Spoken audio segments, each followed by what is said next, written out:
In this video, I'm going to provide another example of how to close read a poem. So here I have The Tyger by William Blake. I'm sure that many of you are very familiar with it. So basically, close reading is breaking down the text into its components and analyzing the text very closely. And just looking for things like diction, which is word choice, syntax, which is sentence structure, alliteration, which is repeating consonant sounds, rhyme, meter, which is where the emphasis is placed in the words. For example, in Hamlet's speech, to be or not to be, you can hear that da-da, da-da, da-da. Those are iams. It's unstressed, stressed. Looking at metaphor, imagery, etc. Okay. So, I guess first of all, I'll just, as I read the poem, I'll just make comments. Tyger, Tyger, burning bright. Repetition of the T sound and the B sound is something you should note. And the fact that the tiger is burning, which is a very, very unusual way to describe a tiger, because it is not a flame. In the force of the night, rhyme. What immortal hand or E could frame thy fearful symmetry? Oh, for those of you who are familiar with this poem, you know that it's pronounced, usually it's pronounced E, just so it can rhyme with symmetry. Another option is you can say I, and it will rhyme with symmetry, but I find that really unusual and bizarre. Frame thy fearful symmetry. Repetition of sound. I think it's kind of strange that possibly God, if that's what they're referring to when they say immortal hand or E, is being referred to by his hand or eye. Just it's kind of strange to be breaking down God into individual components or parts like this. And you'll find that later on the tiger is kind of broken down into parts as well. Here you're going to talk about his heart and his heart and brain. The heart and brain of the tiger are also broken down. So why are the tiger and God being broken down into these individual physical components? That's very bizarre. In what distant deeps or skies burnt the fire of thine eyes? Again, very strange to refer to fire when you're talking about eyes. On what wings dare he aspire? That's a very bold word to use, dare. It's something you might use to describe possibly Satan, because he dared to rebel against God, but because God is supposed to be all benevolent and all-powerful, it's very bold to say that God would dare to do anything.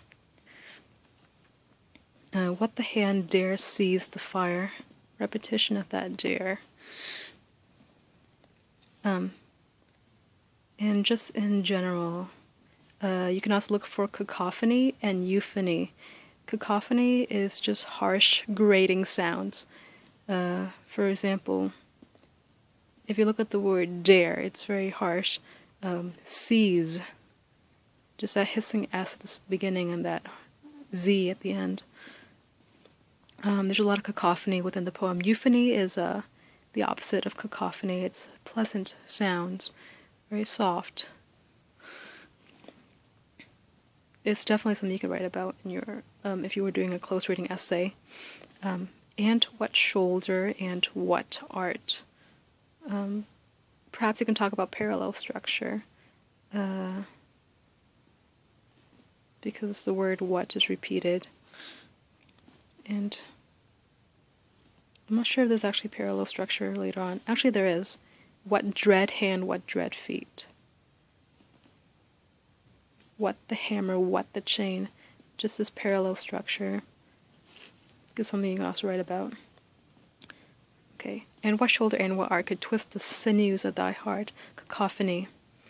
And just the idea of the heart being twisted the creation of this tiger is not something beautiful, it's something fairly grotesque.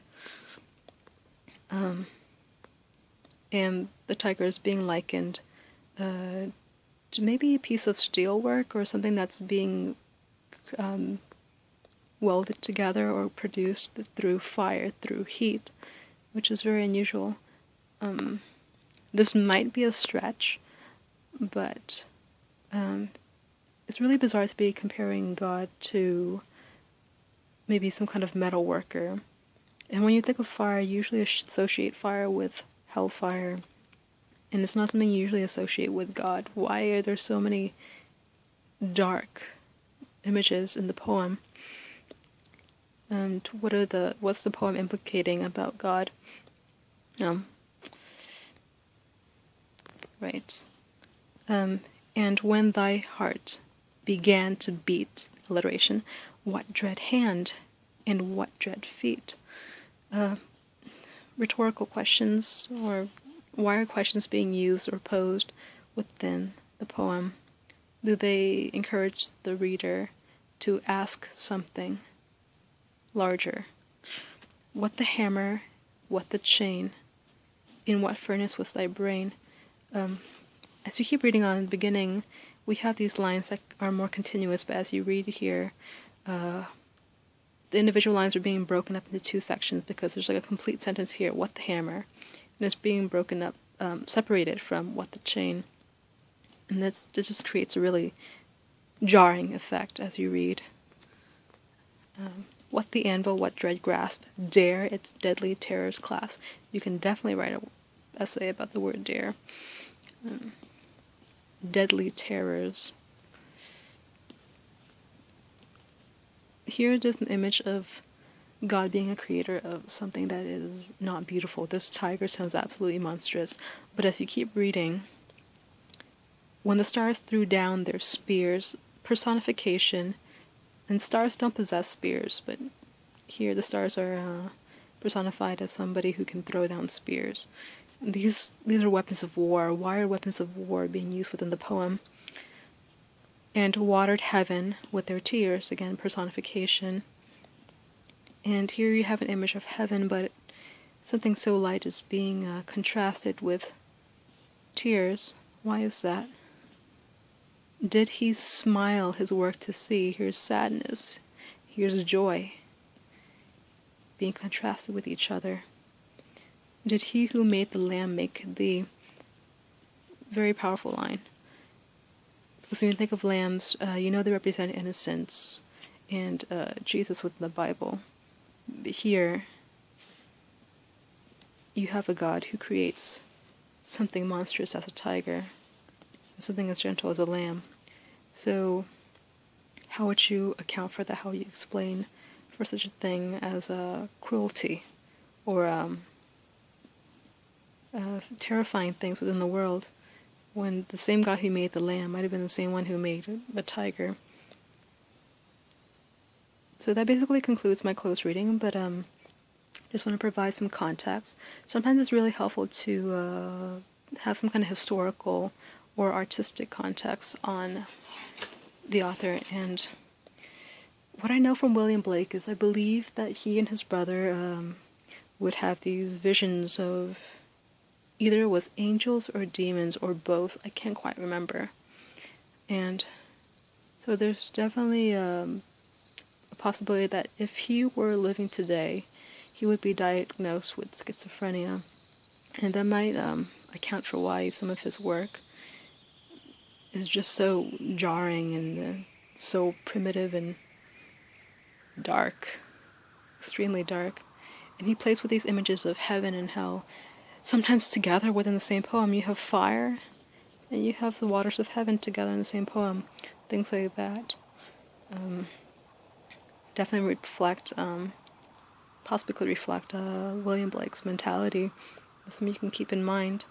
You should not mention such a thing in the when you're writing an essay, because historical context is helpful. It's meant to help you as a essay writer, but it should not be mentioned usually within the essay, because you're analyzing the text itself, not the writer. And in the case of William Blake, You also have his plates. I believe these are etched using some kind of acidic method. For example, when I was in high school, I was actually in a glass etching class, and what we did is we would have these plates of glass, and we would tape over them and apply some kind of sulfur or some kind of acid to it. I believe we applied sulfur, and then we dipped these glass plates into acid, and wherever there wasn't tape, the glass would become fogged up. William Blake's process is something a bit different, but he also uses acidic materials. He also uses sulfur. And when you think about that, just the fact that you're creating art out of using these really harsh, corrosive chemicals gives you some insight into his line of work and his process and his mentality as he is coming up with these poems. We usually consider Blake as a poet, but he was also an artist, and this has been how his work would have originally looked. And sometimes he would make copies of the plates, but in different colors. Yeah. This basically the entire poem is written here, and you can just take a look at that. And somebody pointed out, like one of the analysts who, the authors or the editors of this book that I have, pointed out that the tiger looks really, really docile. He looks really harmless, and that really contrasts with the poem itself. So that's really interesting. And I think Blake tends to divide his stanzas within the poem with the branches of trees. He does that in several cases, like here you kind of have plants coming out into the poem itself. So yeah, that's basically my close reading of William Blake's The Tyger.